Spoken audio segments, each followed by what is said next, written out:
Doctor looks at us and says, y'all, she said, I have no explanation for what happened. You gonna lay me some eggs yet? Can I have some eggs? I think that's a no. How about you? I wonder what color eggs you're gonna lay. Y'all, these new hens are growing great and they're beautiful, except for one little problem. So I was outside the other day building a fire with my man Mason, and we heard this really sick crow type sound, and we couldn't figure out where it was coming from. And I don't even want to try to mimic it. I can't make the sound up. It sounded like a rooster with a head cold. We looked at it and we were thinking, is that coming from our chickens? So we walked over here to the coop to look, and sure enough, y'all, we got a rooster. He slipped through the cracks. I spy somebody who doesn't belong. I see you. Uh-huh. So yeah, we bought pre-sexed pullets from Meyer Hatchery, and we wanted all females because, as you guys know, we're building our laying flock back up after the coons did some crazy damage. And girls are looking good. They're growing. Everybody looks healthy. Really grateful for that. And turns out we got a rooster in the mix, which isn't necessarily a bad thing. So we're going to keep him as long as he's docile. We're going to spend a lot of time with him to try to make sure that that happens. Otherwise, you'll end up in the crock pot. But I don't think so. I think he'll be a good rooster for us. These girls are getting a lot closer to being able to lay eggs. I'm pretty happy about that. And now if we decide we want to hatch some eggs out, we got a rooster to fertilize some eggs. So, silver lining, y'all. Check out those feet, y'all. Hey, girl. Hey, Emily, you ready to go see the steers? You're a little bit drool. T-Bone, where's Ribeye? Are you still afraid of the stroller? Are you hungry?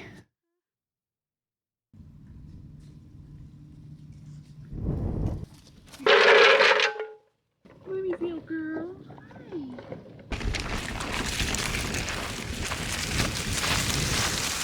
Hi. We got 2 little eggs. You want to hold the eggs for Mommy?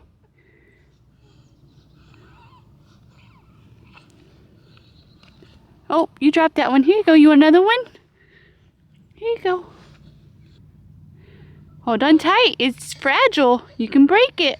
Oh, you want me to set it next to you? I set it next to you. Good job, Princess. Thank you for taking care of the animals with Mommy.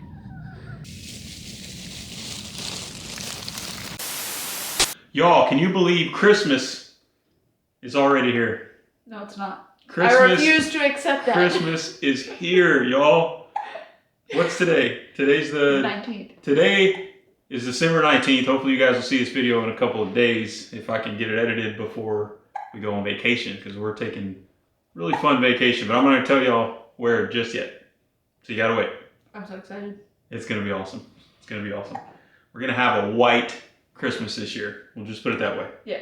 You guys drop your guesses down below if you're wondering where we might go. And she gets to go for her very first Christmas.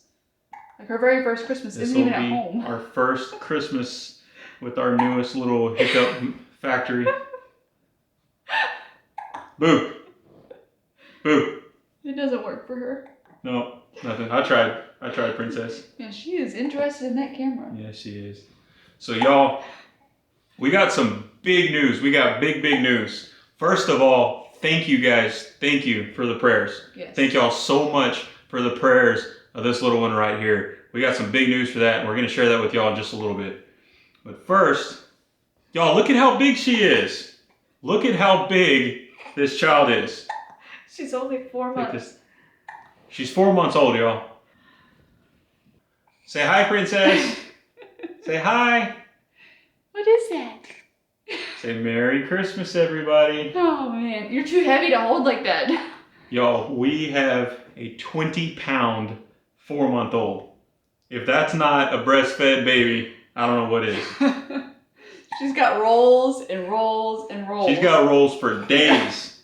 She's like our little Michelin girl, or I don't know, who else am I thinking of? I always call her my Texas Roadhouse roll. Who's the big puffy guy from Ghostbusters? Oh. Was that the Michelin Man? No, the Michelin Man's the Tire Man. I know, but isn't that the guy from the Ghostbusters movie? If they The call big giant, looked like a big marshmallow walking around. I don't know. That's what we got here. Except she's a lot prettier, I think, but I'm a little bit biased. Sorry, princess, you got the hiccups again. She's the size of most 1-year-olds. She's it's crazy, y'all. We see babies in the stores and we're like, hey, how old's your baby? There was a beautiful little girl at Academy the other day, and we were by the adult toy section. That's guns, for those of y'all that are wondering. And I just struck up random conversation with a real nice guy, and beautiful little girl. And I was like, how old is she? Oh, she's 7 months. And she's like half the size of little Emily here. I'm sorry, princess. And we should have seen the look on his face when I told him that she was 4 months old. He's like, Yep. what? It's great. I like to let people guess how old she is. They always guess like 9 months.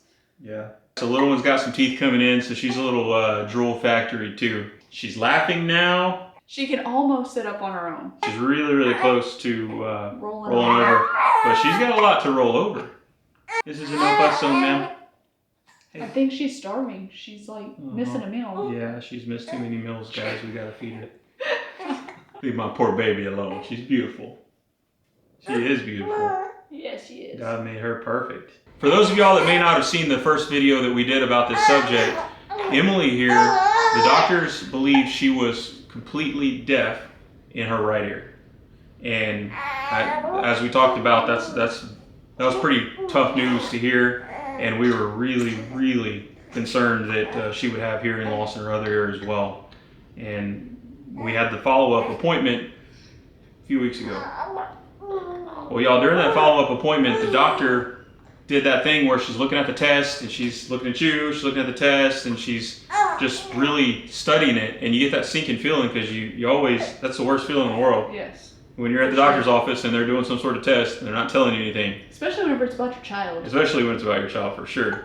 But she was studying the screen, and we're thinking, man, they're going to confirm that she has no hearing in her right ear, because they believed she had nerve damage or a missing nerve potentially in her right ear, because nothing was registering at all in her right ear. And in that first test, they were super thorough, which is one of the reasons we love these guys so much. If you're watching, thank y'all.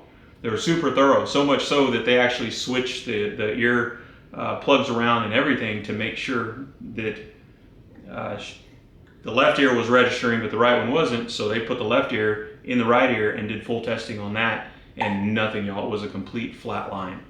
And anyway, so our follow-up appointment, they wanted to validate the result, but they were pretty confident in the result, but they wanted to run a longer test because they didn't get to finish some of the other waived forms or whatever that they test for. I'm not a hearing doctor, y'all, sorry. Anyway, so we did the follow-up, and during this test, the doctor was looking at the screen and looking at us and looking at the screen some more, and we're sitting there just thinking, give us an answer already. So much so, I had to get on my phone to distract myself because it's she the worst. was not talking. And y'all know what it's like going to the doctor's office. You got a test, you don't know what the results are going to be, and you're anxious about it. And they know, but they're not telling you. And so we're just keeping a smile on our face and just waiting. And doctor looks at us and says, "Y'all," she said, "I have no explanation for what happened." She said that not only is... Stop. You're gonna make me cry. She said that not only... Sorry, guys. She said that not only is her right ear registering on the hearing test, but it was showing perfect. Y'all check this out. I'm not going to share everything, but I want to show you guys a few of the pieces from these tests from before and after. So this first screen is from the first hearing test that was about a month and a half or so ago. It says left ear, normal hearing sensitivity. Right ear says click ABR is absent at high intensity in conjunction with present OAEs, sensitive auditory neuropathy spectrum disorder. That's what they diagnosed her with. So on this next screen, y'all, this is a screenshot from the test results. On the left ear, You see mountains, valleys, peaks, everything that you're supposed to see when they run this test. Look at the right ear, y'all. Just flat. All the frequencies, even the intense ones, showed pretty common flat line. Now check out this updated hearing test, y'all.